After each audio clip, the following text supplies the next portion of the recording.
There we go. We did it. That was some extrapolation of All Star by Smash Mouth by the Extrapolating Boys of comedy. Well, we've just secured that this won't be a favorite episode. It might not be our worst episode, but it's already... I just already felt it getting like, oh, it can't be it lost the Oscar. It just can't. Because of the Smash Mouth thing? You didn't think it was doing... No, we can at best shoot for a middle of the road episode. One of those just average ones. Like, what's one that's just average? Like episode 4 or something. Doesn't suck, not my favorite.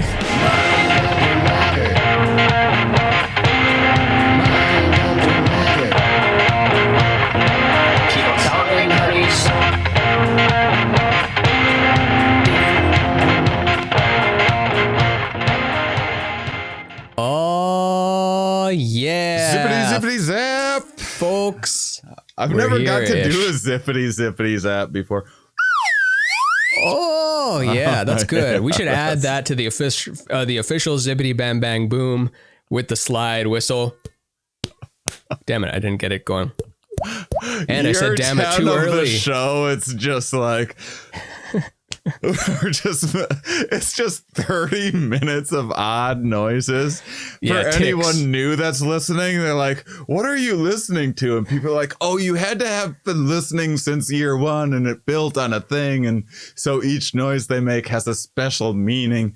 I know on the surface that armpit fart sound seems very juvenile, but you don't realize it was tied to something, like it was about consciousness. And yeah, it's about the highest intellectually demanding art that you wouldn't understand. It's like jazz multiplied by quantum physics in a rocket. Wow. Mm-hmm. That's what we are, baby. Very complicated.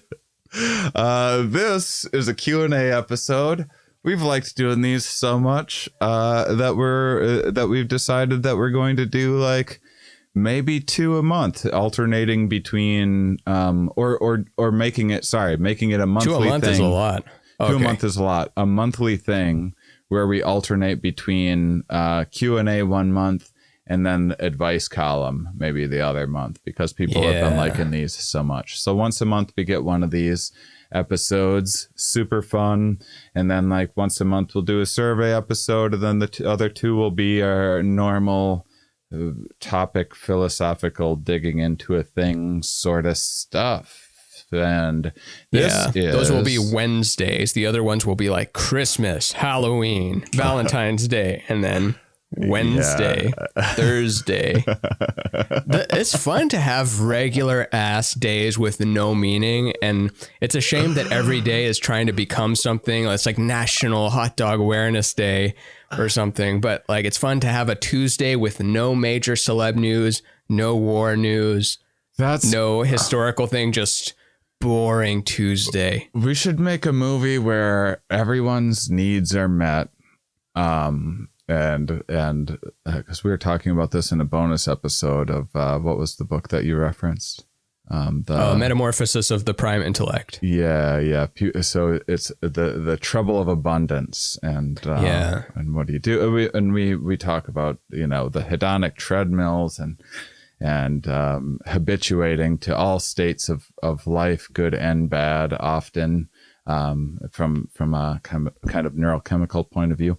And it would be, what about a world where all like hunger's solved, war and everything else, but there's just like lots of pressure to celebrate every single day as a different holiday, and there's just lots and lots of pressure on people to do it, and everyone's just fucking exhausted. Yeah, it's like I thought about that for each day. Someone who's friends with everyone, like someone who is friends with every person on earth, and they have to remember so many birthdays and get so many gifts, and it never ends. Called Birthday Barry on Fox. On Quibi, on Hulu. We figured it out, guys. It's a new streaming platform that no one's going to care about. Let's put $6 billion into it. I love watching those tank. It's so ballsy to do. First of all, careful what you wish for, because as I'm saying how stupid it is to start your own streaming platform, I'm also like, oh, maybe we'll start a streaming platform. Mummavision. Maybe. Remember how happy we were that we miss Blockbuster now, but when Blockbuster was going out of business, we were all happy because they would do late fees. They didn't have the titles. They were stupid. And Netflix was like the new good girlfriend or boyfriend or something. And then now it's happening again, where now it's fun to see Netflix die. Like, haha, take that, you big monolith, stupid idiot. Go out of business. And then just 10 years ago, we were saying that, like, haha, the good Netflix destroyed you, Blockbuster. You didn't adapt. You laughed at them when they pitched you the idea, and now you're broke. There is always some sort of streaming platform or some network thing that pops up that people are like. We get a lot of inquiries from startup streaming services. This is popular right now, where I'll get an inquiry that's like, you know what you can do is you can bring your audience over to our streaming service instead. And our monetization system allows you, so you can charge people like a subscription to listen. And then you know what you get? Free speech, baby. We won't censor. We won't. I've had phone calls with people about free speech. It's hilarious. And they're like, and you can tell, like, these things. It's funny because when you're young, and like, I remember starting out in comedy, it's like, wow, that person's a booker for a comedy club. Wow. Like, that person made barely above minimum wage on a good year. To like deal with just the most annoying people in the world begging them. I'm telling you, I got a hot 30 minutes now and it's really good. And I just give me a chance past hosting. And like, that's how you get day in and day out. And from your point of view, is it like, whoa, this gatekeeper. And how do you even get a job like that? And then you're around long enough and you see the Wizard of Oz, you see the thing behind the curtain.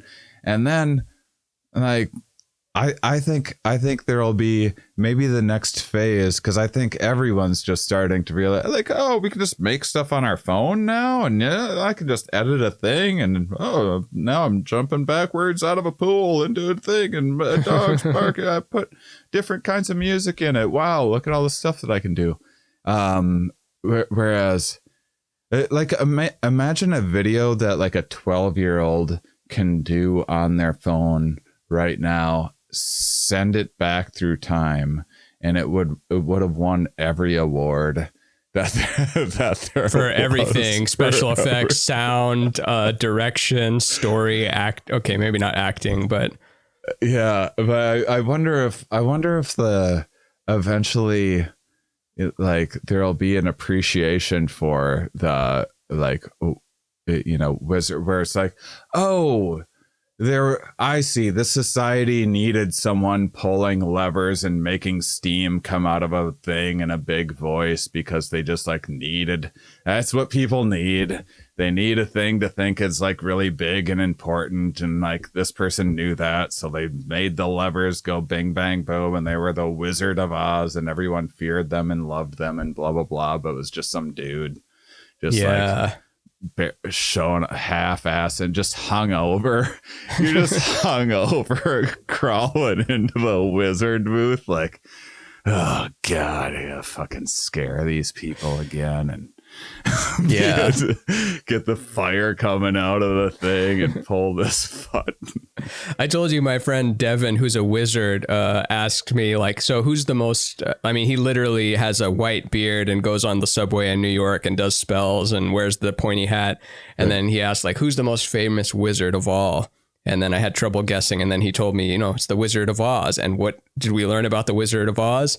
It's a guy behind a curtain who's like, it's fake. So of course I'm fake. Of course I'm a fake wizard, but so is the Wizard of Oz. Yeah. It's true. And that's a lot of, that's a lot of, what the biz is. And so it's anyway, like all of these streaming services, that's now that I've been in it long enough where it's like, oh, you see some startup like we're going to be the new comedy network. No more Comedy Central. No, it's going to be this thing. And I'm like, maybe they'll do it. I don't know. And they don't, but still. Yeah, you can tell something about it is when like you have energy in the launch, like the trying to make it energy is just so repellent. Mm-hmm. I don't know how to quantify it, but you can tell that CISO, Quibi, and CNN Plus and Google Plus and Google Buzz they were dead on arrival. You could just tell. Yeah. Not that I could make anything like that, but I can make drawings. I can draw stuff. Sometimes I'm so impressed that I can just make my room clean. And I think like there's people that organize world stuff. They do stuff in the world. Yeah. I'm just happy to have a clean room. Man, I'm envious. I don't have a clean room at all. Still. The entire show, this entire time that we've had this show, haven't had a clean room for a day. Nice. That's the secret to the show. That's why it works. It's a delicate ecosystem. You clean your room, that makes one thing go off, that makes the bees die, that makes my oxygen in my room go away. It's a whole thing. Don't clean it. We need the bees, we need oxygen in my room, and we need whatever is like banana peels on your floor. Yeah, it's mostly banana peels. All right, Q&A episode. Should we get into a few? Sure. You want to start or me? Why don't I start? Why don't we start with a couple Patreon? We usually go Patreon and Instagram because we want people on. We're trying to coax people into getting both on Patreon and Instagram, but mainly Patreon. But mostly Patreon. So we'll give them 2 per one or something like that.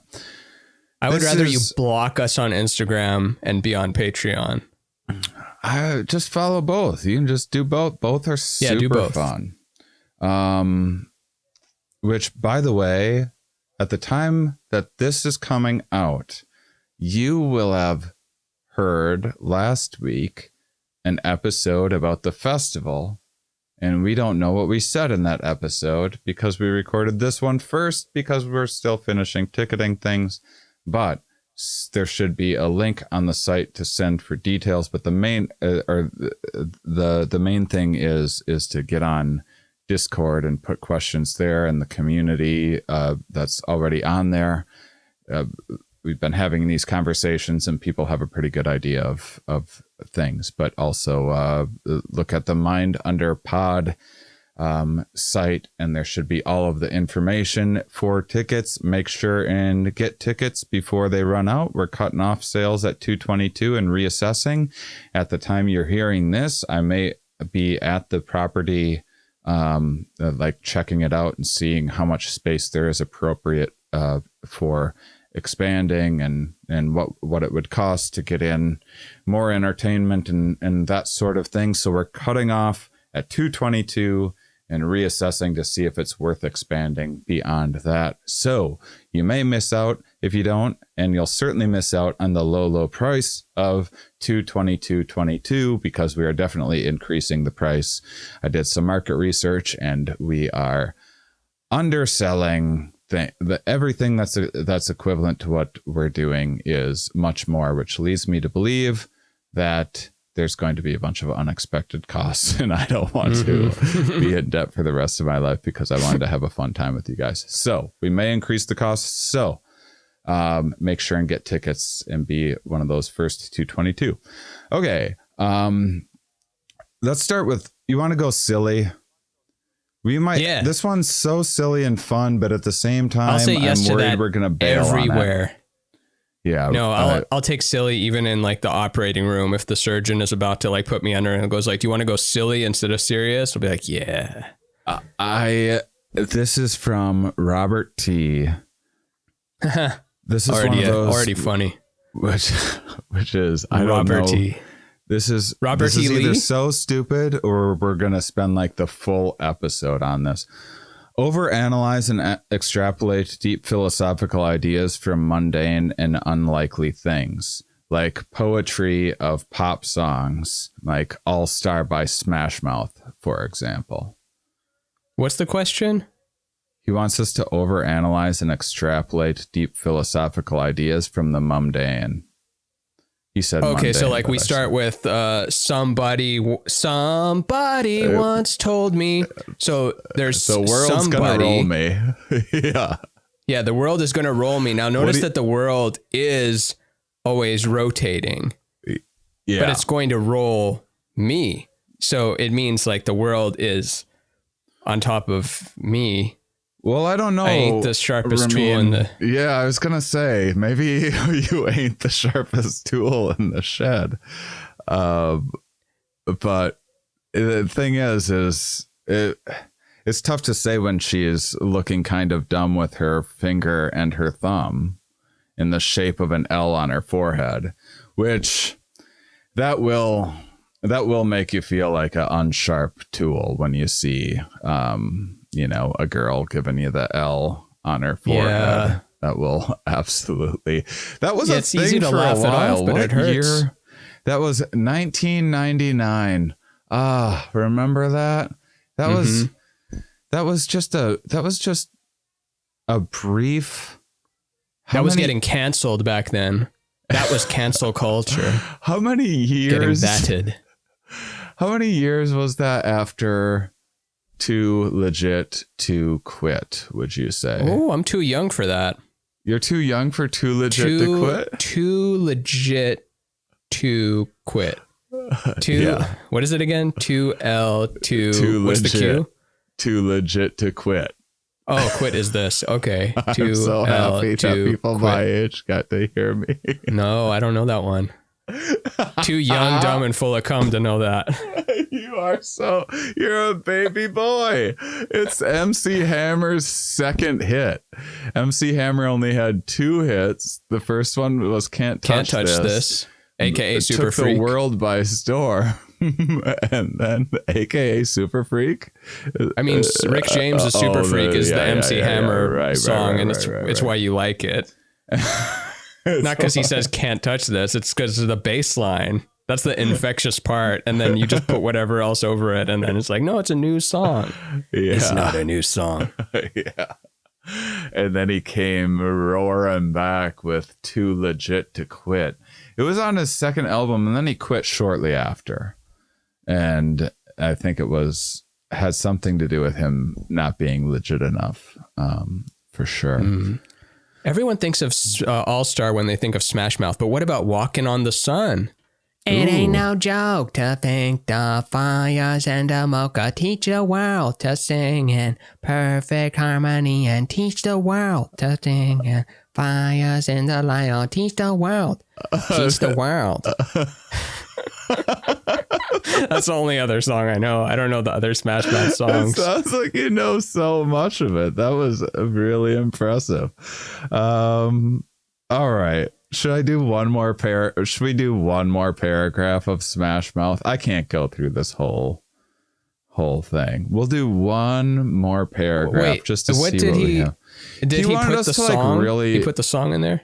Yeah. Like I looked up the lyrics for All Star by Smash Mouth just to pick it apart.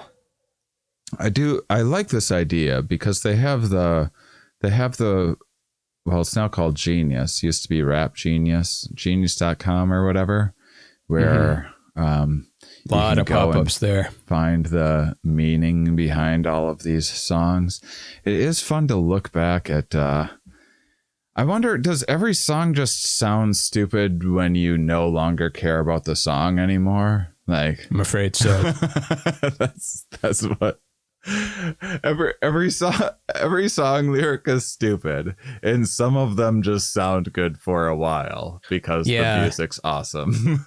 and you just connect to it for some reason at that point in your life. Yeah. Any style of singing that is unique and beautiful is also infinitely make funnable.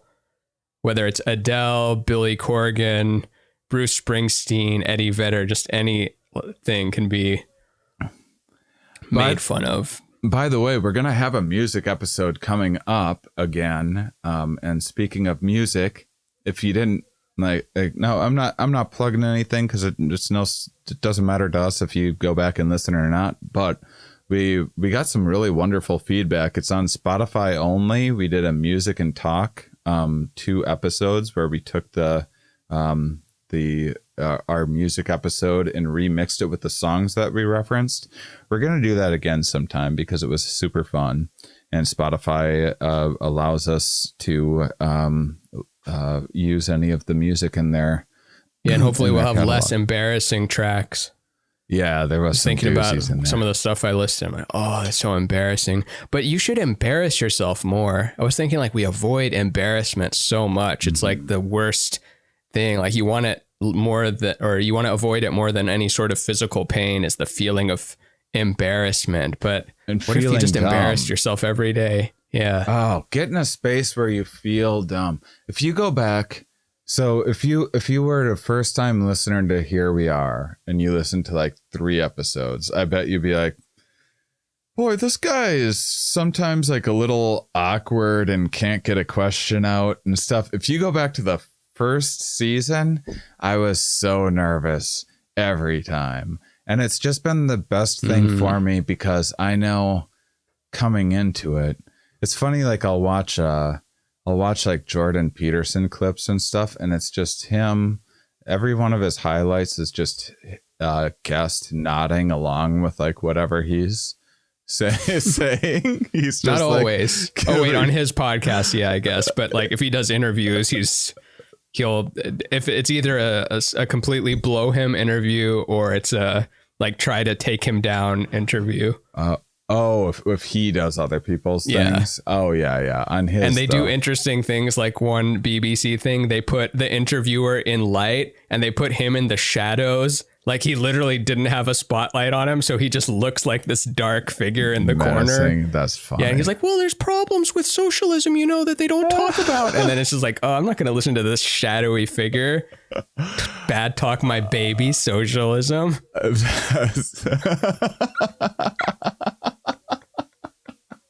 Calling me bucko and he's only eating meat.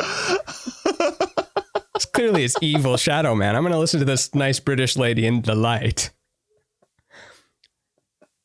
Now, you said that there's differences between men and women. How can you say that? How can you say something like that? Well, I've got 8 paragraphs about it in my book, and I'm studying psychology, and there's differences, and there's mostly overlap, but it's a slight edge in other directions for other people's genders. Well, not everyone, of course, but some. So the point is getting used to feeling stand-up comedy and starting a science podcast.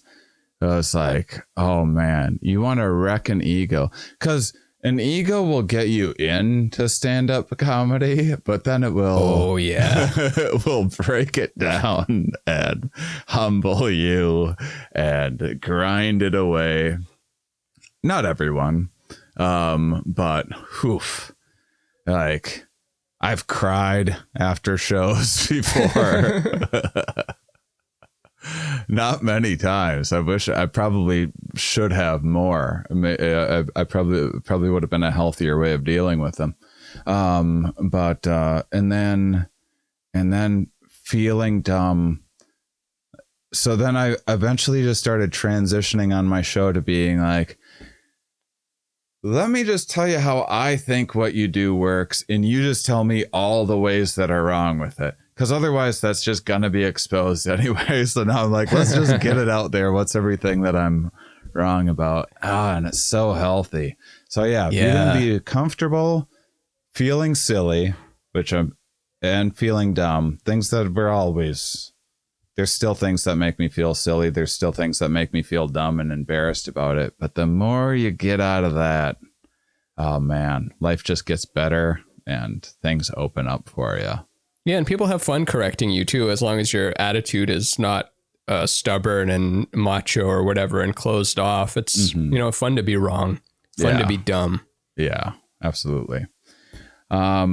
And that reminds me of some very wise words. And I wonder what the singer's name is. Well, no one's ever known. No one's ever known the singer of Smash Mouth's name. It's like Buckethead's face. Never known his name. But it's like something just painfully ordinary, like Brian Thompson or something. Steve Harwell.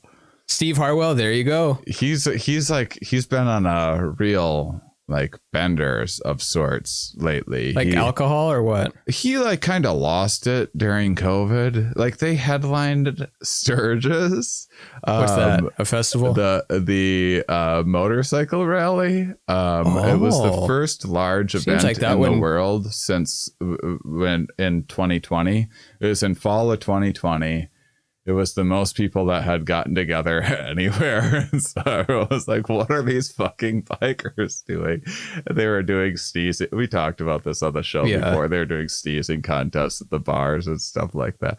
Anyhow, Smash Mouth headlined it. So everyone was like, fuck you, Smash Mouth. No one knows who you are anymore.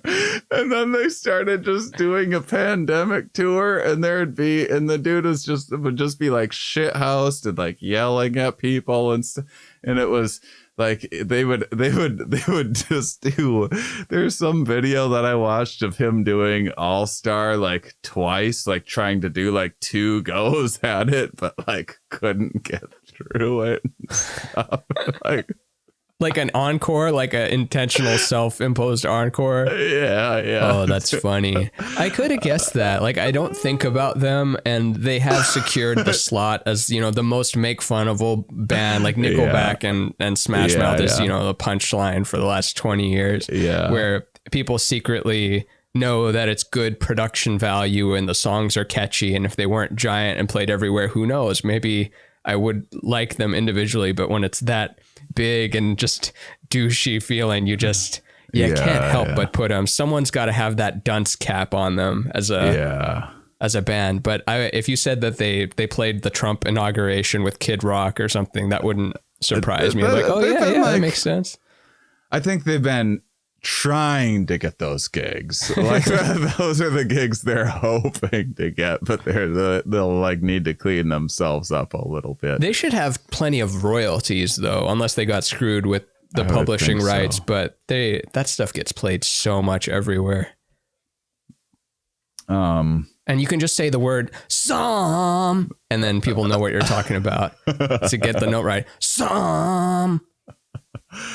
The rest of the song just plays in your head. I mean, for all of our joking around, it is true that, well, the years start coming and they don't stop coming, and fed to the rules and I hit the ground running. Like that's all just solid life advice, really. Didn't make sense not to live for fun. Yeah, that's just being young. Your brain gets smart, but your head gets dumb. That's a good line right there. I'm not quite sure. Can you explain that line to me? You collect a lot of knowledge over the years, but your wisdom does not increase. But actually, that's not true because your wisdom does kind of get better as you get older. All right. But it's fun to say. I'm going to have you genius.com the rest of this for me.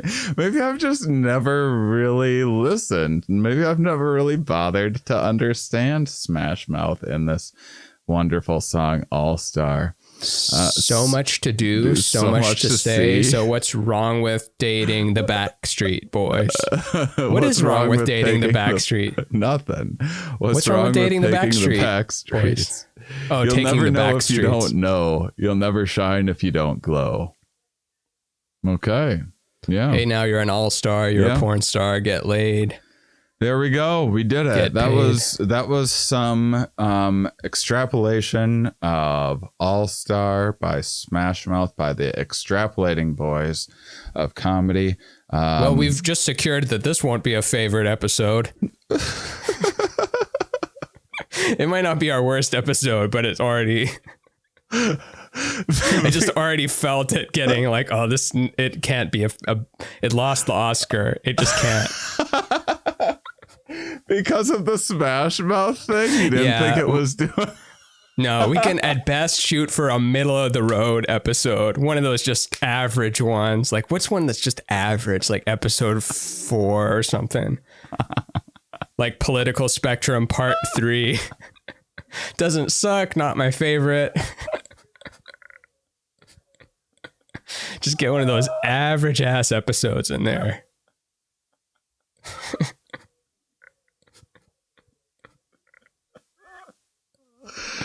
But now we know. It's like kind of when you lose points at the beginning of a soccer game or basketball game, and it's like, okay, well, now we know we gotta bring it and hustle for the second half.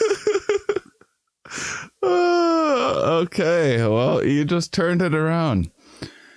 All right, that's like maybe that's the secret sauce. Like Dave Waite's like that. Like he can't handle there just not being a thing going on, like happening. Like you can't just be sitting there in silence. It just like gets him too anxious, and it just makes the silliest shit bubble out from him. It's just what he needs.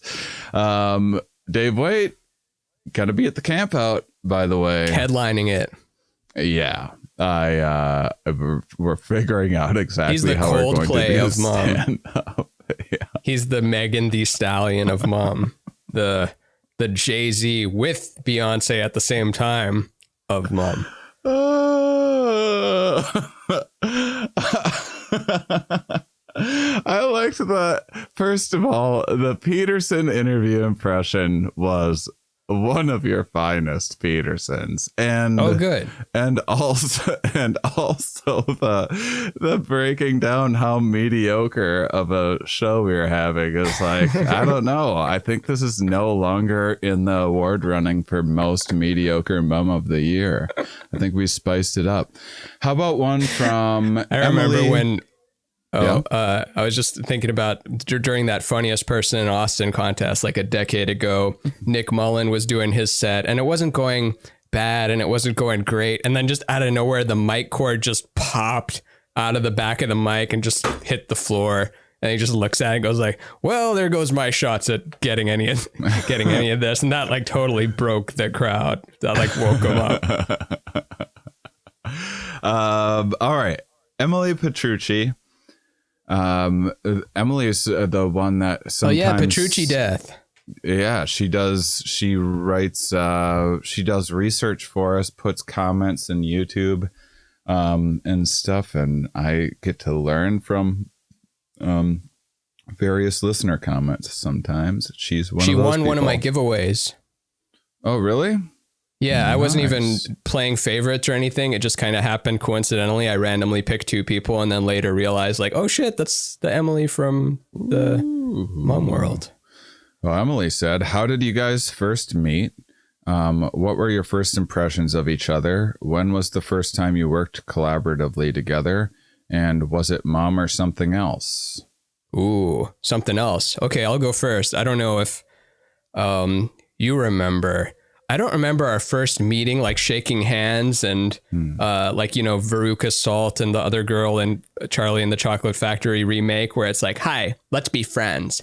Best friends. And then they just grab hands and walk off. But I do remember there was rumor of you moving to Austin. Yeah. And then it was a big deal because it's like, wait, no, he's coming to play Austin or he's living here. It's like, no, he's moving here. I think Andy Ritchie or someone like one of the bigger comics was talking about it, and it was like, oh shit, someone that actually does comedy and has been on Comedy Central is going to live here? That's crazy. And I forget like when we actually met, because it kind of just blurs together. Like I probably watched you perform, and then like I probably just met you after that. And I think just a lot of times at like Matt Bearden's punch shows and stuff. And I'm usually afterwards drinking with people and such. And then we just got to be friends. And then I think I was, because you weren't even all scienced out yet. Like you had interest, but that wasn't, you were regular comedy. I was regular comedy, just two regular boys in the Obama years. Yep. Yeah. I know because I was like putting together what I thought would be my first hour special.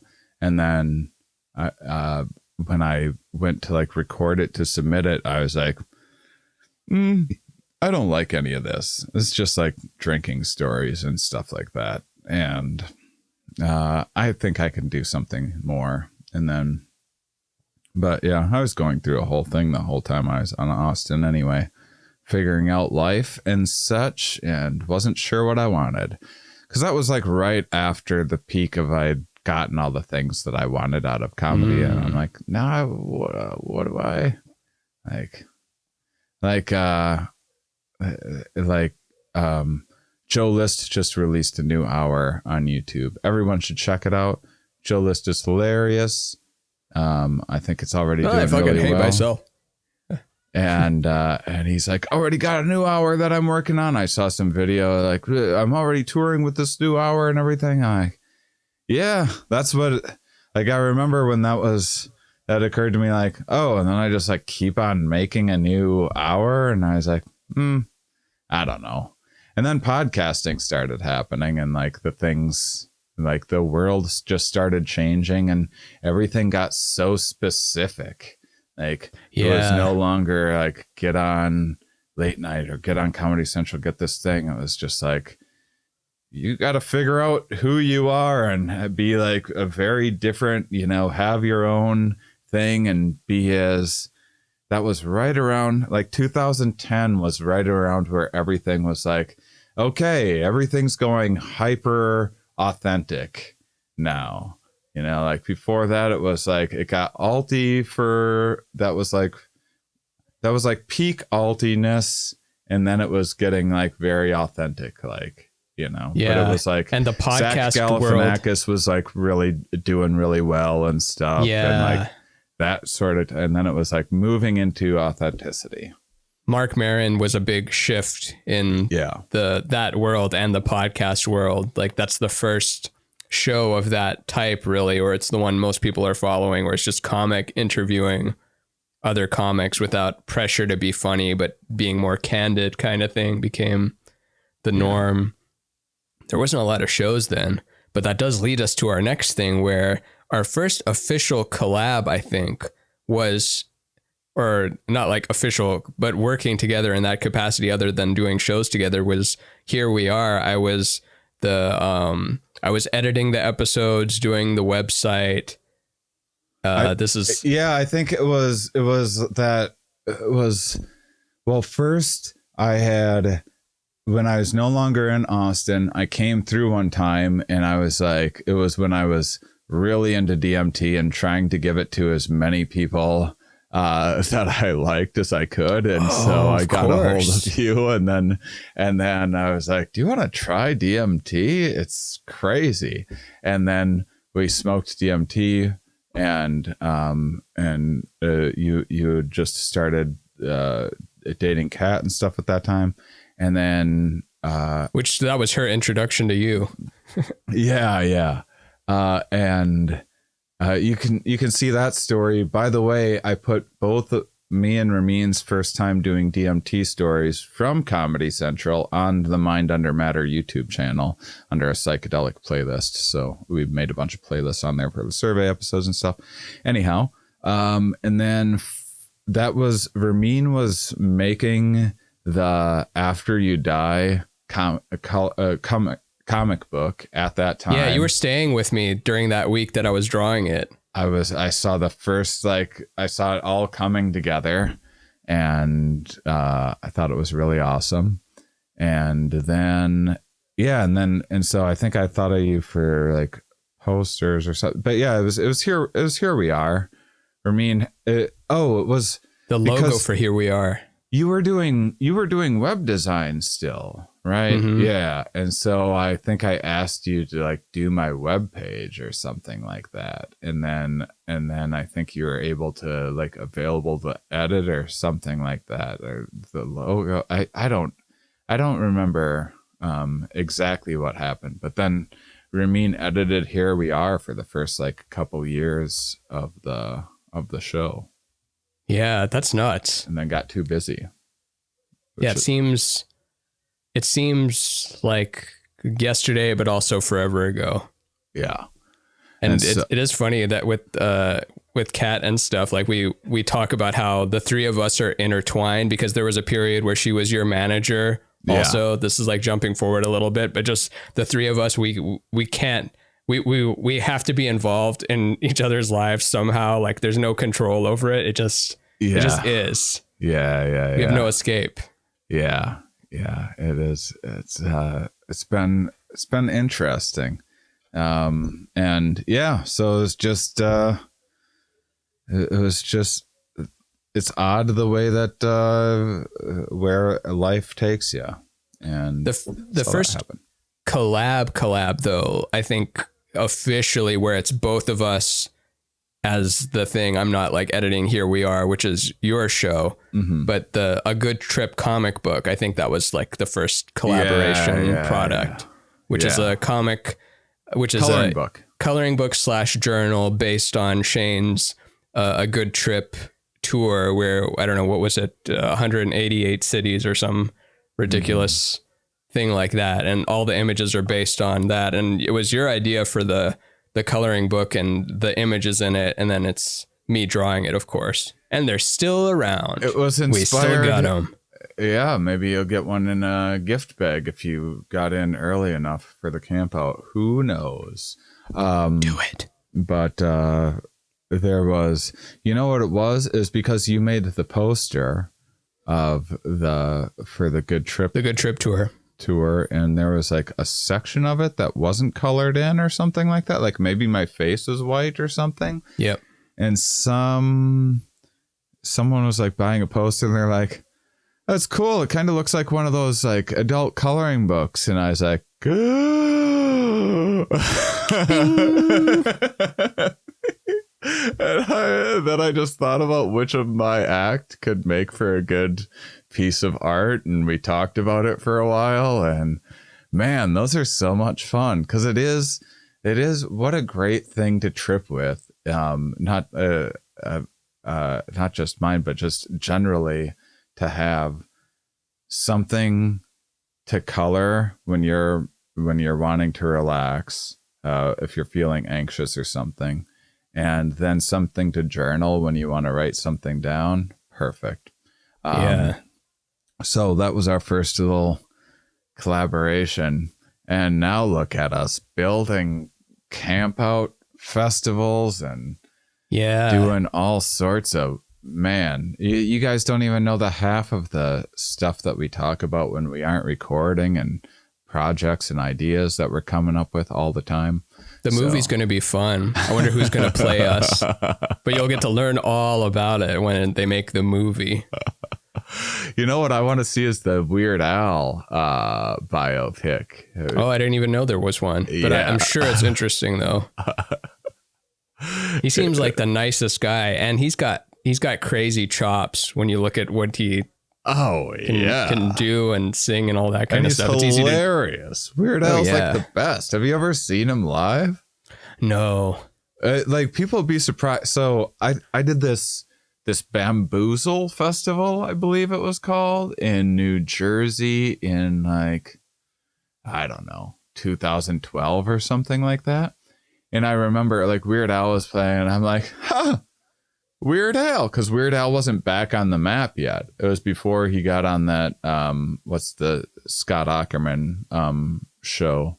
Comedy Bang Bang? Comedy Bang Bang. Oh, that's what gave him a boost? I didn't know that. What gave him a boost? Something gave him a big boost.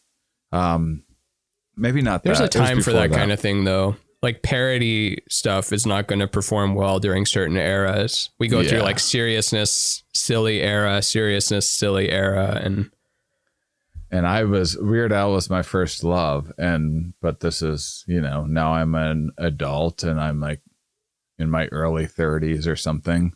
Like, I wonder if Weird Al, I guess I'll check that out. And I went over and watched, and I was like, holy shit, this dude rocks so hard. It was like the best performance that I saw in the festival. It was I'm going to look it up. Because it's costume changes and stuff, and it's just like he goes for it. And accordion too, right? Yeah. He's like a really good accordion player. Yeah, it's so good. Weird Al Live is so good. He's so funny. And never even seen a clip. His new album was pretty good. That came out like, I don't know, 4 or 5 years ago or something like that. I was like, that's pretty damn good. He's still got the stuff. Yeah, Weird Al's time. UHF. Oh, you still haven't seen UHF, have you? What's that again? Weird Al's only movie. Oh, right. That was, I forget which episode it was about. I think it was the movies one. Yeah. The movies. All right. Patreon. We'll get through your movie list one of these days. But I'm always piling on a new movie that you got to see. But anyhow, so that's how we met. Thanks for the question, Emily Petrucci. Sorry. Thank you, patchouli oil. Thanks, patchouli oil. Thanks, patchouli or whatever. Petrucci. People are used to it. They know me. Yeah, and I haven't been corrected before, so I'm assuming I'm saying it right too, because like we've said before, the guitarist John Petrucci is what I'm basing it off of. You want to take one off Instagram before you got to do another sweet riff about how mediocre this episode is? Yeah. Okay. Here's a good one. Jeff DiTeodoro writes, why do things just keep getting weirder? Here's one theory.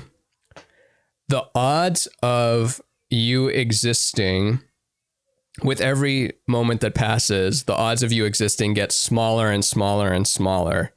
Thus, you're in a less probable universe as things goes on. So the probability function just peaks up. Like the stranger things just keep happening because in order to be alive, you must have tuned into the frequency of being in the one timeline that you're still alive must still be very weird. Plus the general nature of the cosmos is simple to complex. Thus, as time goes forward, you're expecting things to become more unpredictable, strange, all that kind of stuff. Like the printing press was a weird like shift. The internet is a weird shift. Everything new shifts just kind of get integrated and we take them for granted, but they're all weird. Everything always gets weirder. What do you think? I don't know. I think everything's been weird for quite a while. I mean, I don't know. There's I bet the weirdest time was like very early agriculture. Where people were starting to have some kind of domain over the land and like, we can just stay in one spot and have control over like making sure resources are coming in rather than worrying about if you're going to go out and hunt something or like eat a poison berry or whatever. And that's when we left you're saying that's when we left what we were kind of evolved towards. Yeah. Like our body is like evolved to have physical exercise, move around, be hunter gatherers, and then agriculture, it's kind of going against what a lot of the hardware is set up to do. Yeah. But now it's like so much of now we can make things now whoever built whatever program you're watching or listening to this on, the coding and everything that made it is all at its bare bones really complicated and everything, but they've learned it and they can figure it out in a way that makes sense to them, whereas if you see it, it wouldn't make any sense to you, and they bend over backwards to make it this nice intuitive. So they think about like human intuition and then build complex things to simplify to your human intuition. So it's like, oh, that makes sense that you just press it like that and it makes a sound or whatever, which is someone that really knows, like Matt McCool, who knows how to edit stuff, isn't using those stupid, silly phone editing programs. He's using the robust like software that no one that just looked at it would have a prayer of trying to like figure out. But for him, it's more efficient. And there was a period of time where like no one built in those intuitive efficiencies for us, and humans had all of the mentality of thinking we had dominion over and control over the world and our environment, and you didn't at all. Like now you kind of do in some ways. It's always an illusion, but there are like systems and people you can buy someone to like fix things for you and like solve issues and make things more intuitive for you. But there was tens of thousands of years between what we were evolved for and where we didn't have these like tools that were these kind of phenotypic expressions of our own like genes and subconscious that we make tools and technology out of. We just had our regular brains and dumb primate limbs and stuff in that's still weird though world. When like in the like to relate it to the weirdness of things keep getting weirder, like even going from single-celled life to multicellular life, that's weird. Going from hunter-gatherer to agriculture, that's very weird. Going from free-floating electrons to having solid atoms, that's weird too. It's just a function of universe to get stranger, I think, regardless of Earth even. Did you I mean, yeah, maybe. I mean, we're battling entropy. Well, like we're creating versus just an inherent system of destruction, you know, like trying to build a thing to pass on to future things and keep on building cultures and structures and everything. The destruction is just the exhale though, because in the entropy comes after the creation. Yeah, not like intentional God finger creation, although who knows, I won't rule that out, but let's just not say it's exactly God's finger doing it. But there's a lot of expansion, creativity, novelty, energy, exchange things. And then the entropy is kind of built in for that, collapse so that it can do it again. Yeah. But if it was just entropy, then there wouldn't be anything. What? It'll be funny to like I'm not saying like some the universe came from something and whatnot. Like say there was something that we would call God. Like it's definitely difficult for me to imagine that it busies itself with us, or like even knows that it probably doesn't even know this universe exists. Like imagine like this was just some like fart or belch or something like that from some like other being, and that's what this whole universe is. But the really strange thing is we keep on building technology, and maybe we'll get like out of this universe one day. Like imagine being whatever that thing was that birthed our universe, and then like the Rick and Morty figures out how to like catch up to it and be like, hey, you've made us. Like, what? I think that's a constraint that can't be like, it would be like Mario escaping the game. I think it's just built in that he just simply can't. That's a ceiling that's unbreakable inherently. But have you seen the Rick and Morty where Rick makes a miniature universe and they get their power by stomping on a box or something, and his mini universe powers his spaceship. So he built a whole other universe of little slaves that like think that they can generate energy, and then within that one they build another one so that they don't have to stomp the boxes anymore. And then it all comes down to like, if any of those universes wakes up and stops wanting to stomp the box, or if they automate it, it's like, you can't do that. It's powering my spaceship. But oh, you know, the other thing, that's how it went. That it would just be weird for some future thing, like to like figure out how to get back through that, or use a black hole or whatever, and get to meet whatever thing that we came from, and it'd be like, oh, it was like that was like a apple that I tossed out on the side of the road, and you just happened to like gain sentience and stuff, like you know, just like you blow your nose when you're in like 4th grade or something like that, and figure out that became a universe that becomes some like fast adapting thing that then meets you and is like, father? Yeah. Like, whoa, no, I didn't. Why did you do this to us? Like, I didn't. It was just like, you came out of my nose. I didn't know it was going to be a whole thing. And just like there's evolved. That happened in Simpsons. And I think Simpsons was parodying the Twilight Zone, but in the Simpsons one, like Lisa's tooth accidentally is sitting in Coca-Cola and lightning zaps it, and then a whole civilization grows out of that. And then eventually, since it's at a smaller scale, it goes from the Stone Age to the, you know, nuclear fusion future very fast, and then they shrink her down and bring her into the little universe that she accidentally made. But no, that's like just as likely as someone intentionally making it. Yeah, as an accidental growth out of an old can that was tossed out. You know, what was that? Also related to this question, what was that thing I saw you share in your Instagram story? Was that a note that you made, or was that the age thing? Yeah, the age thing. Oh, that's a Douglas Adams quote. Let me pull it up really quick because I really liked it.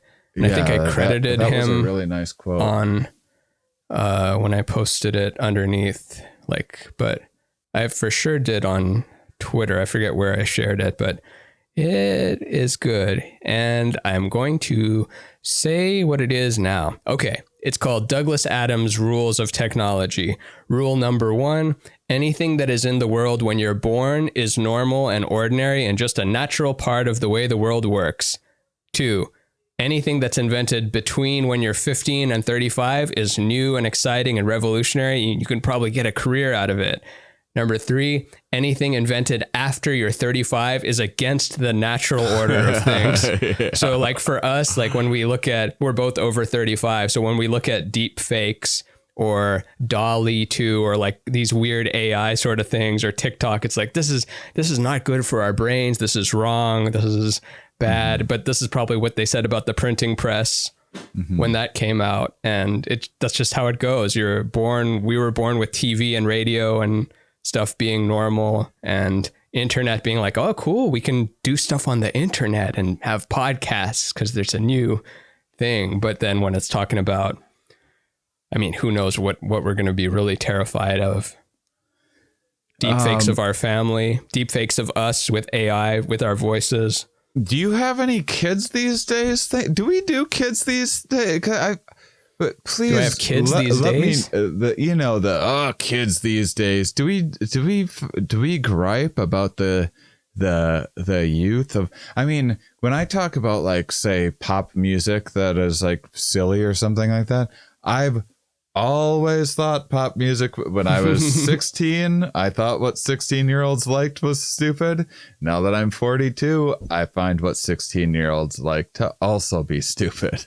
I think it got worse though. Not every song per song, but like on average, I think it is worse really? In terms of the variance is less. The chord progressions are simpler. The bridge has been eliminated from a lot of hit songs. That was pointed out to me. I didn't notice that myself, but before you'd have verse, chorus, bridge, and the bridge represented like, you know, a new angle, like where it's like, you know, I met this girl and then we broke up, and then I met this other girl and then we broke up.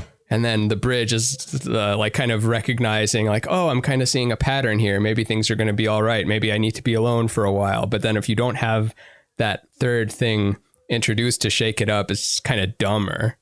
Just like thing one, thing two, thing one, thing two, shake your hips, stomp your feet, left and right, left and right. You could probably just have a hit song today by just saying stamp your feet and clap your hands. Yeah. With that drum beat behind it. Clap your hands. Clap, clap, clap, clap your hands. Clap your hands. Well, I mean, Queen's famous song was that, but I guess it was innovative because it was including the entire audience at the time. The stomping song. We will rock you. But oh yeah, and like there's plenty of like simpleton stuff, and there's plenty of just they did awesome pop Bohemian music. Rhapsody. Yeah.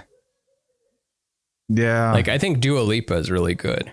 I think a lot of those songs are very well arranged, and production value is cool, or not even value, but what am I trying to say here? Just the way it is, it's unique, cool arrangement, catchy, all that. Yeah, I mean, generally, maybe not even about music.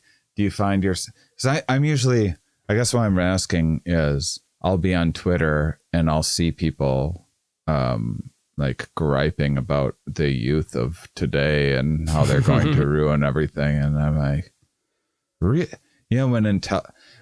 when most people do it, I'm just like, that's just part of aging and development, and like fits the model of that quote very well. But when like intelligent people do stuff like that, I'm like, how do you not know that's what every human's done always forever? And so I usually I usually pat myself on the back a little bit for like, I'm glad that I don't find myself. I'm 42, still not griping about the youth of today. If anything, I still like get irritated with older people or whatever. But I don't know. Online's so different too, because you don't know what age you're like.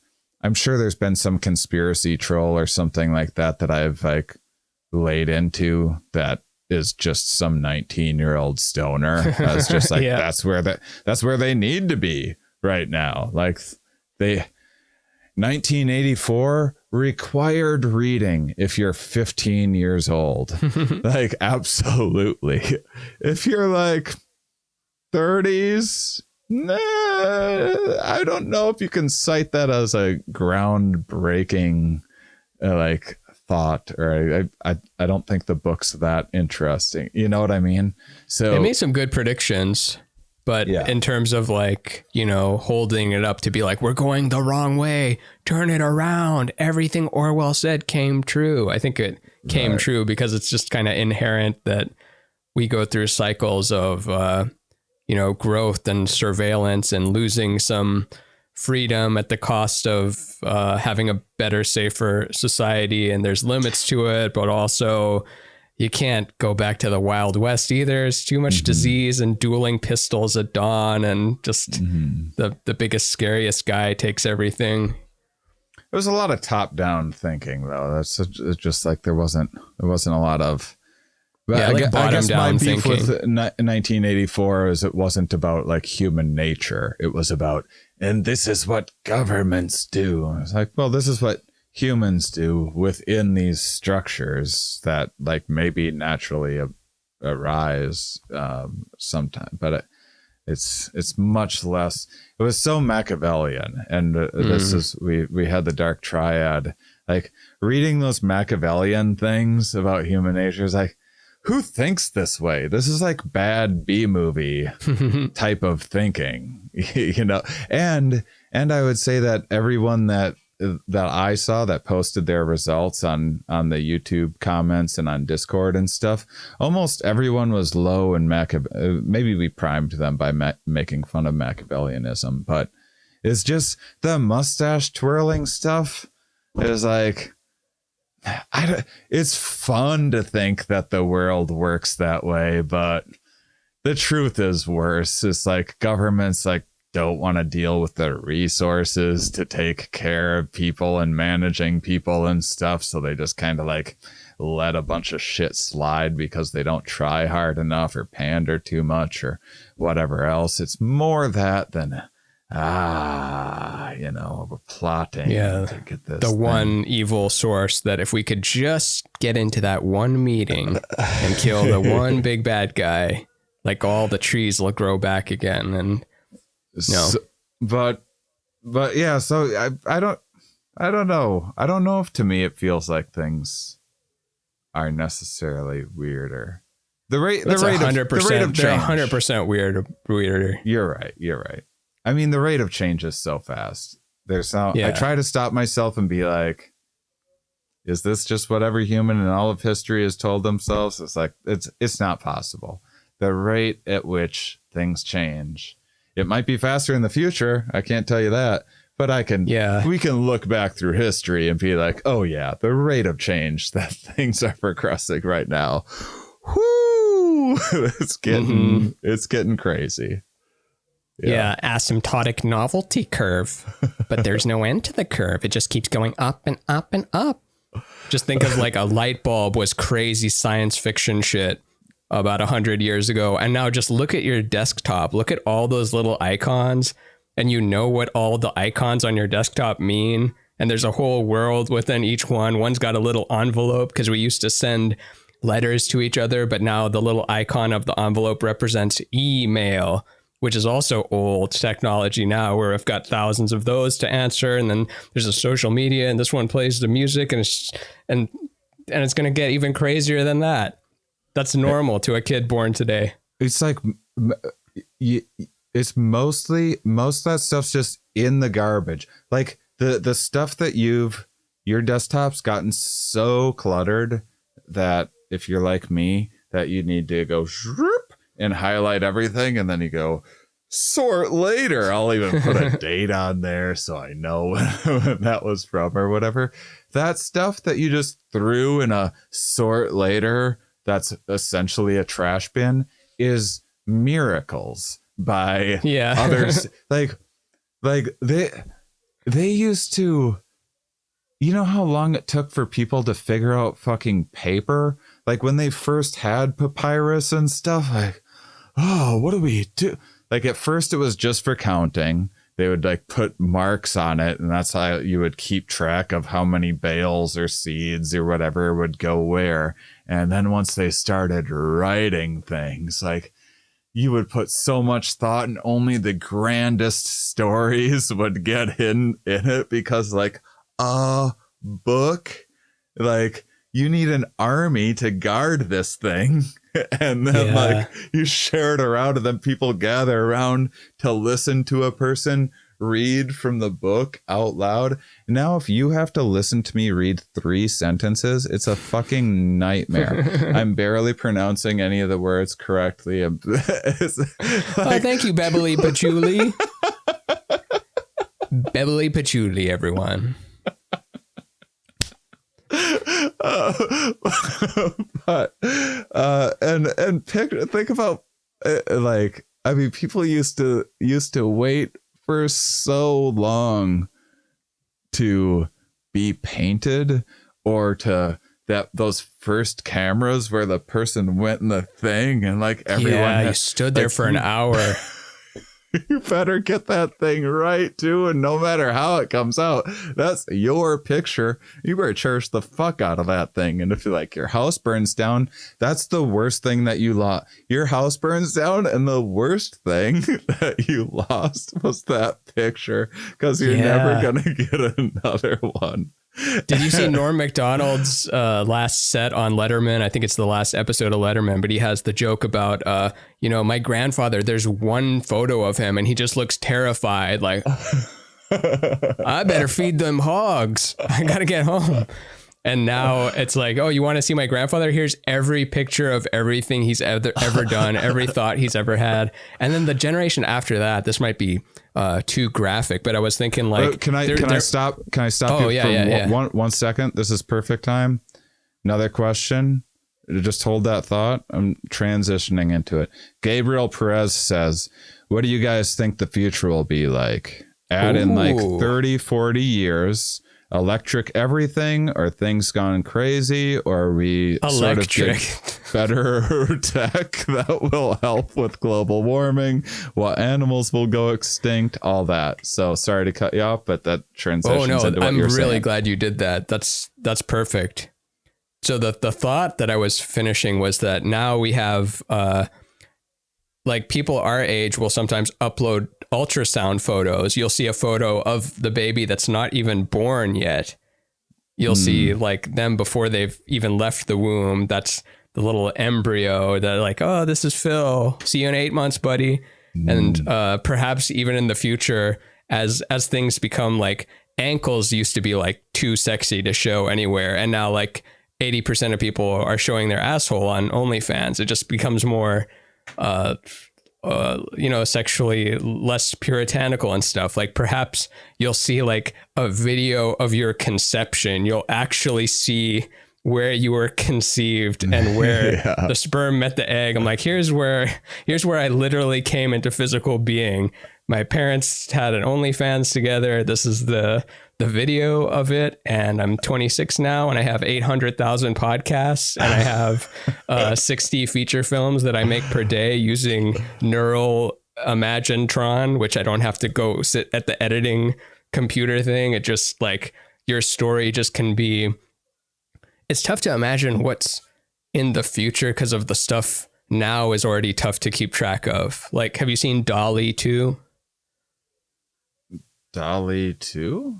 It's a artificial intelligence that you give it, you give it a text prompt. You say anything you want. Like you say Pikachu made of Jello juggling basketballs. The art thing. Yeah. And then it cranks. Yeah. I played and it makes it in anything. It makes hyper realistic photos. So you can tell it to make a photo. It doesn't look up a photo. It creates it. So anything that you can imagine, it just draws it up there. That's going to happen with video. So you can, like, video evidence and sound evidence is no longer going to be admissible in court. Like, it'll be like, how do I know you didn't just dolly to that?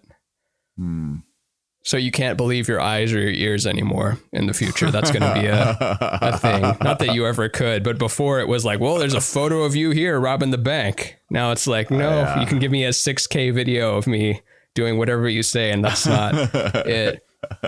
And I would point everyone to Michael Garfield's podcast Future Fossils and click on any episode where he calls it what's it called, the How to Live in the Future, I think is the series. But he has like different chapters, like the future is disgusting, the future is quick, the future is everywhere, the end of history as we know it. He does a great job of making little predictions of where all this is going. I'll see if Michael Garfield will come out to the Campout. Actually, he's been on Here We Are more than almost any guest. It's been a while, but yeah, he's the best. Yeah, man, that dude works hard and puts out a lot of quality stuff. Quick plug for Michael Garfield, everybody, and Future Fossils. Plug for Michael Garfield. Future Fossils. History of the, I forget what it's called. How to Live in the Future is, I think, what it's called, the series. But he talks about, you'll be walking down the street and your dead relatives will be in your ears talking about Pepsi or something. Marketers will tap into the most personal stuff about you, and you'll have messages of that. Like, your mom died 18 years ago, but here she is telling you to use TurboTax or something. Yeah, we'll finally know, like, what would Jesus do actually? You'll be able to wear bracelets and sell them. Yeah, that's interesting. If you could just, yeah, once you have, yeah, that'll be so weird one day, because we'll have all of this recorded stuff, and then you can just have a Shane and Ramin in your home, like to pull us up anytime that you want. Like, oh, we're just there to like chat to you about whatever based on this. Here's what this AI predicted we would respond to your questions. Yeah, ask anything. 12 inches, gay, banana. So another smooth transition. Christina Labetti said, what are the do's and don'ts of meeting famous people? Is it lame to tell them you love their work? Yes.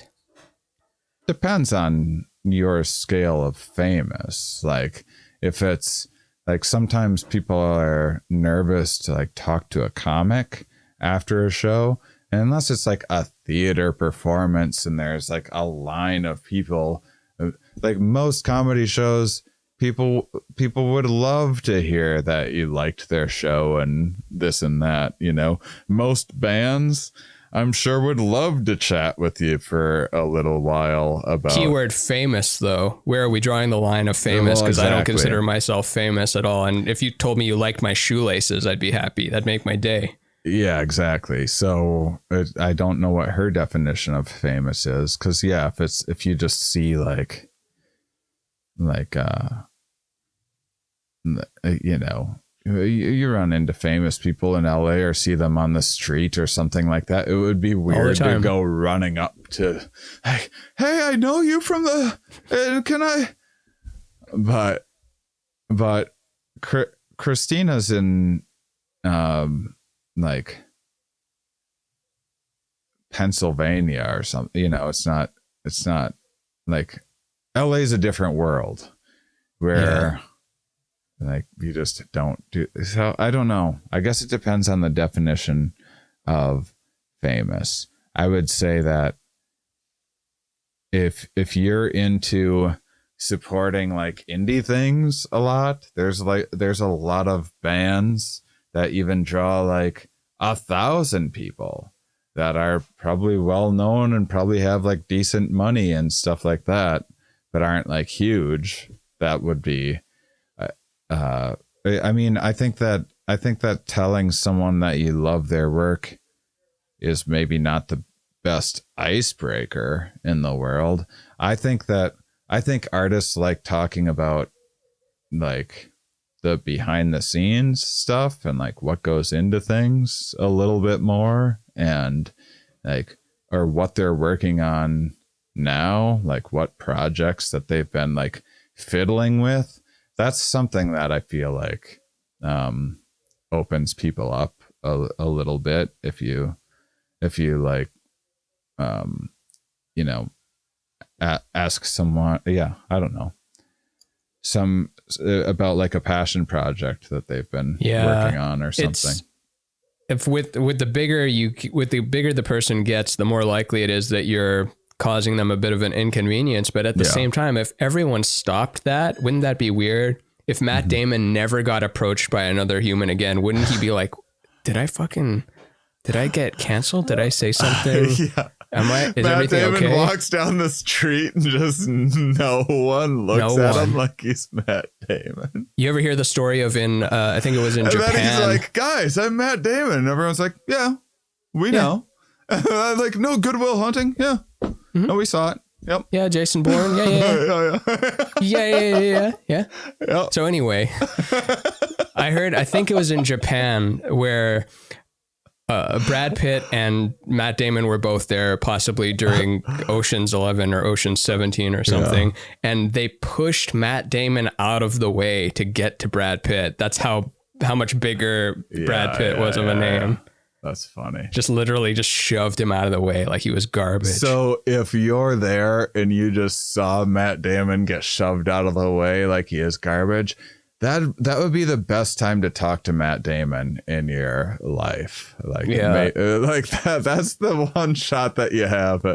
I talked with Matt Damon once, and it was like, I was like a little nervous about it. And what was the context? During a taping or something? You were both on Conan at the same time?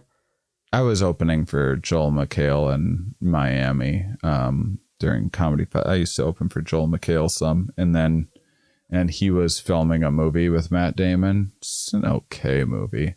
The something. The Eclipse. The Informant. Is that it? That sounds like an okay movie that you'd never see again, but also don't ask for a refund. It was one of those things. And so Matt Damon came to check out the show. I met him, met his family. How much family does he have? Stage. Wife and 2 kids and a dog?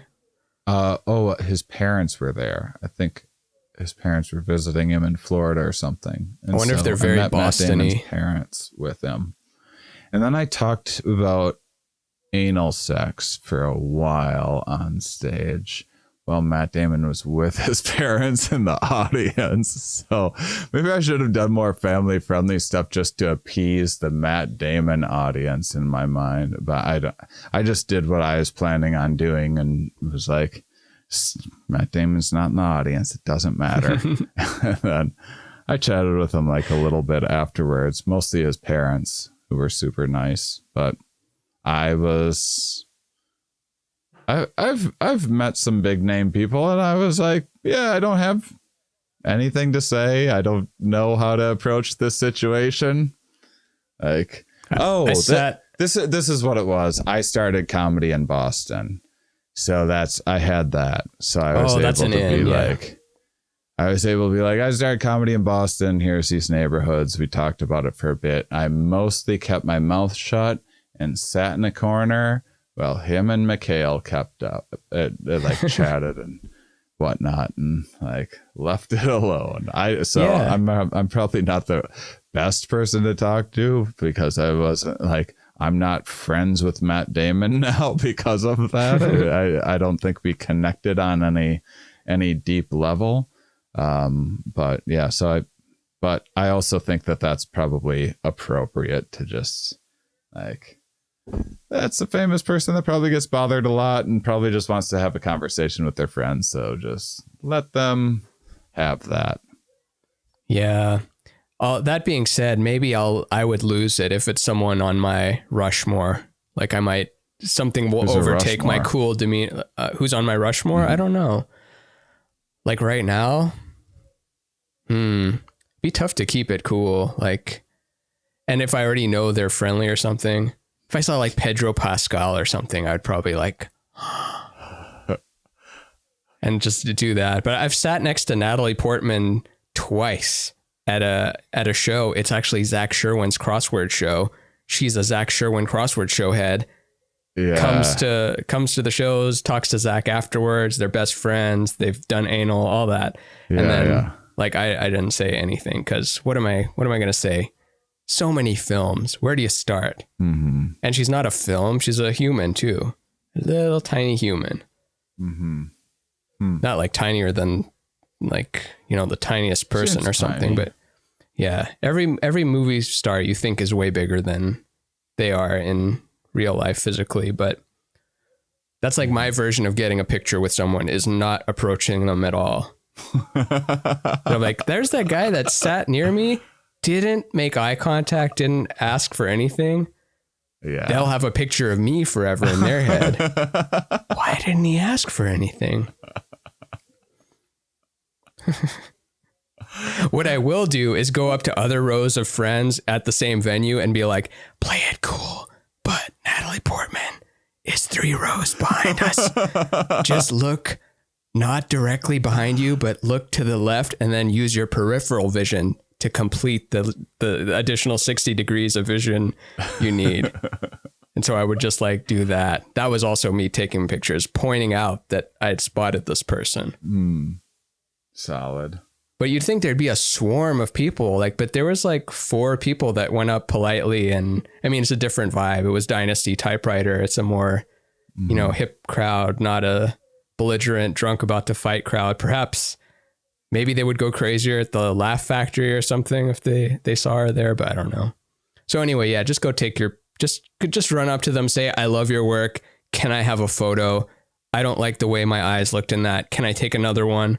What's your email? So in my script, you wouldn't be the lead. I would be the lead, but your character would be pivotal. I was hoping you could give me notes on it by next Wednesday, and then do the little finger gestures like next Wednesday you could give it to me. That's how you approach celebrities. Now that's a good question. That's a good episode. I'm rating it medium well now. I think we did. Yeah, you brought it. You had some. You threw some fastballs this episode for sure. I mean, anytime I have to read things, it's gonna really gum up the works a little bit. But you want to do one more and scoot boots? Yeah. How long have we been at this? Is this an hour already? Hour 23 minutes. Yeah, I know asking the time isn't good content, but neither is... It's because we have time constraints at the time that we're recording this. Yeah, so we have to pick up our kids from basketball. All right, so I pick a question or you pick a question? You get one from Instagram. Let's see. Let's do two. I'll do a quick one. Trippy Delight says, why are you boys so damn cute? Well... And then we just talk about facial symmetry and like Fibonacci ratio or something about that. And we align 80%. Lack of upper body strength had to play some other strategy. So went the cute. I got okay right now. Weren't gonna. It didn't feel like going for studly. Do ladies say studly? I can't imagine. I wonder if there has to be like a lady out there. I wonder when the last time someone called someone studly. 1997. Meant it. Studly. I love when just weird words go away. Let me pick an actual question. That's a true actual question, but I don't know. That's very subjective. But yeah, thank you. I do appreciate that. And we'll try to continue being so. You can be cute as an old man too. You can ride that thing all the way. Yeah. This one that's too long. We'll save this for another one. Okay. This one we might disagree on, and then that'll be fun. Carol.diamond_ asks, do you think our higher selves chose our trauma and experience for when we come to Earth, or is it all just random? If we do choose, why do you think? Do you think our higher selves have a deeper and bigger goal? I can't prove it, but like if I'm in the voting booth with the curtain down and I have to say like, did my higher self choose this, or is this random chaos? I'm voting Democrat all the way. It's higher self. Your higher self all the way. Higher self did it. Yeah. You want to expand on that? Higher self chose the experiences of trauma because it creates tension that gets released later, and it comes full circle, and you understand why that happened, and it was for your greater good, not necessarily like for your career or even your physical health, but your deep soul understanding, the long arc of your many, many incarnations. Everything is there in order to have the tension pay off later. And it factors into it's weird how the Robert Sapolsky determinism thing, like you can go super spiritual religious with determinism, and you can go total empirical chaos randomness with it, but either way it's still a determinism. Like you had no choice in the matter. It was destined to play out that way. What do you think? You're just like, nah. I mean, yeah, I mean, mostly, but I mean, it's funny. I mean, the reason I'm curious usually. So when I hear people say things like that, I just start translating I'm in my head. Like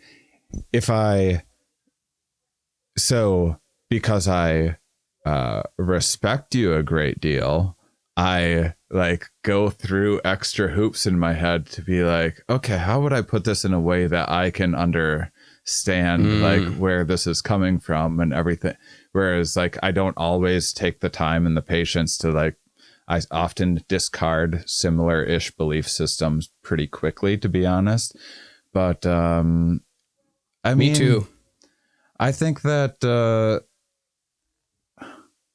so you know, like in my head, I sound like a therapist being like, so what it sounds to me like is what you're saying is that we need to reconcile, like there's only so much that we can do with our trauma, and we are all born into trauma, and life does have these traumatic events and we can grow from them, and that was also built into our genes, and we're built to perceive things that way because that's been favored through time. So it gets so muddled that over time that I like, as I'm listening to myself trying to translate, I just go, yeah, I think we're probably like not on the same page there. I just don't, I don't think that there is like a higher self, like type soul that chooses a thing and implants it. I've felt that. I've journeyed that. I've had like DMT experiences or whatever where I've done that, and it's been these lifetimes, and then I actually put myself, and it hasn't all been fun and games either. Sometimes it's like, I did this all as a joke on myself to do this for this other realm of this thing, and that's a whole other thing.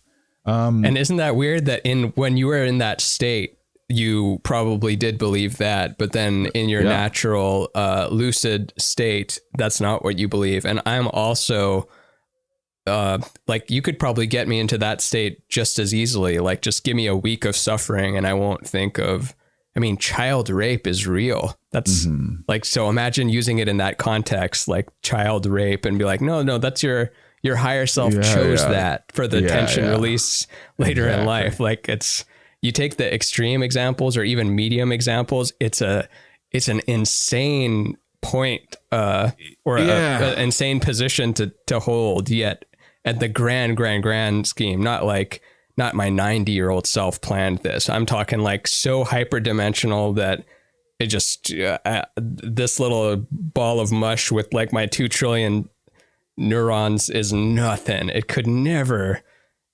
understand the reason of that higher being. Yeah. I mean, here's what I can say is that I think certainly that perspective either has utility now or had lots of utility in the past and through time and had been selected for. And so like, even if there isn't a higher self, there was probably like lots of utility along the way in thinking that there was, or it's just how everything intuitively feels. And we eventually like get past those intuitions, which is what I guess I tend to think that, but I don't know. I mean, it's so hard because I'm so much for bottom up emergent things. And a lot of that is less of like that. It's all bottom up. It's more that like, hey, how come no one cares about this little indie perspective, this bottom up emergent stuff? It's got a lot of stuff going for it and pretty underappreciated, and not a lot of people have heard of it. And it is underdog. It is literally that cartoon underdog thing, and it's so necessary to have that, because think of if we only did top down in history, where would that lead us? If we still think that it's, you know, Zeus on the mountain and that's good enough for me, let's not even go look up that mountain because Zeus is up there. Zeus makes lightning and we're good. Yeah. We don't need to investigate any further. It's good to have a history of constantly disproving quantifying. Someone was talking about that on some podcast I listened to, of so many things in the past we thought could not be quantified get quantified. So who knows if your consciousness can eventually become quantified, your soul can be quantified, like put it in a parameter of different variables and phenomenon that are predictable, and just like, no, there's no magic. It's just as simple as that. They would have thought this was magic 200 years ago, but it's just boring old ordinary reality. Yeah. Yeah. I don't know. It's certainly a wonderful question. And also with things with like trauma related things, like, I don't know what was, I never know what, where people are coming from, what happened to them, and what they need to hear or tell themselves or feel or like whatever else too. So I'm cautious about being like, oh no, it's not that.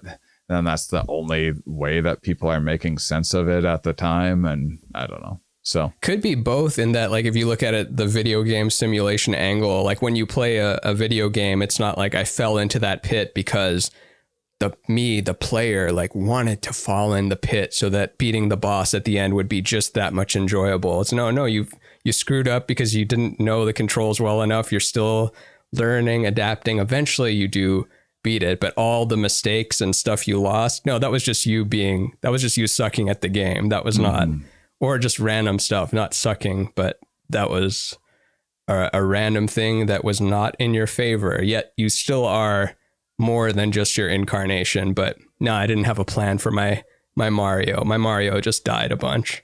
Mm-hmm.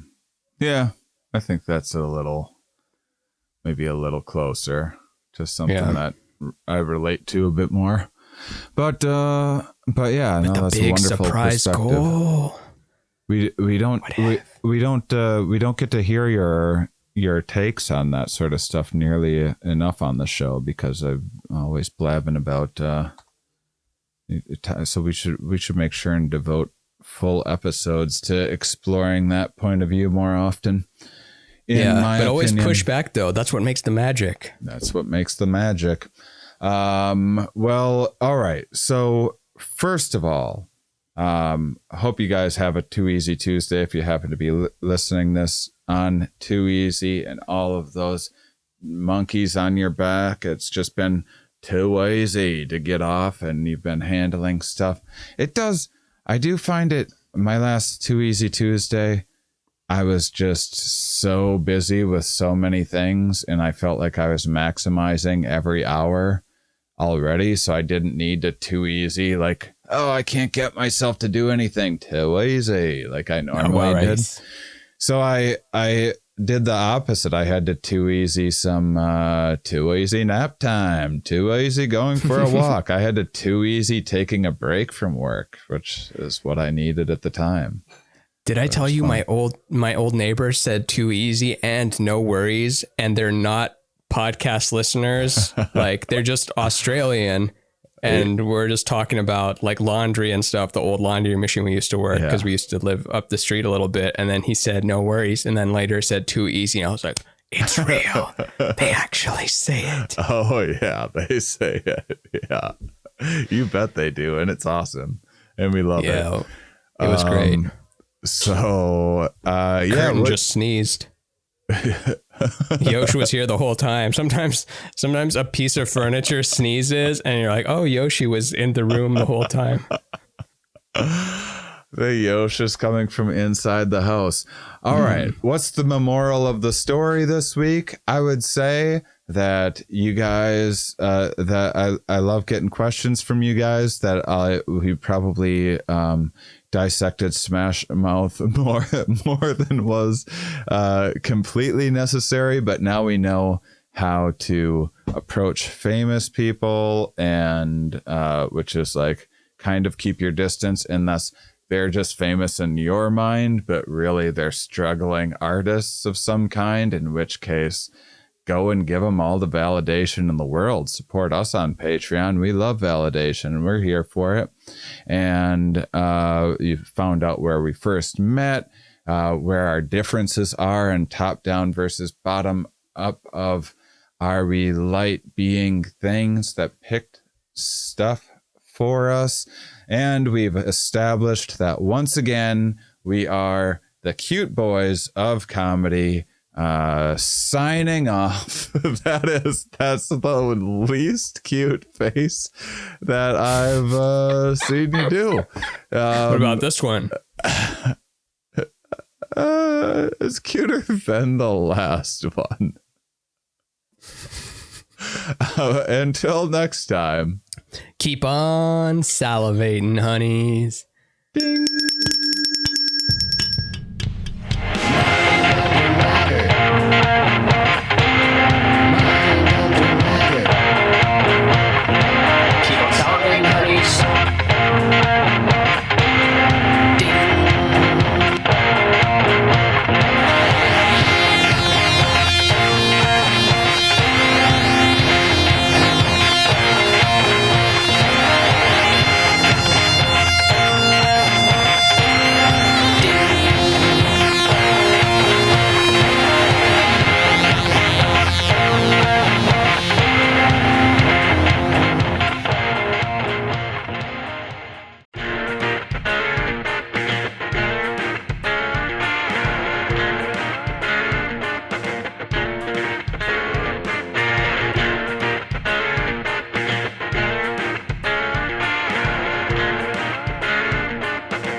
Call to action with comments in the fucking thing. What? Tell people to comment on YouTube. Oh, but with what though? Is this still the episode? It would be funny if it's still the episode. Nah, I don't. And then we ding again. Episode. We ding again. A second ding. No. The first second ding ever.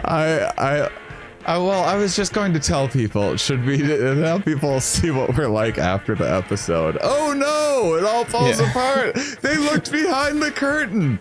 I wanted to tell people to put their questions for future episodes in the YouTube comments and on Instagram and on Patreon or wherever else. We love collecting those questions because the more that we have, the better the questions that we have more to pick from, and get to pick better questions for the show and make smooth transitions and all that good stuff. So get involved in the community, get on Discord, find out more about the Mind Under Matter camp. Until next time again, keep on salivating, honeys.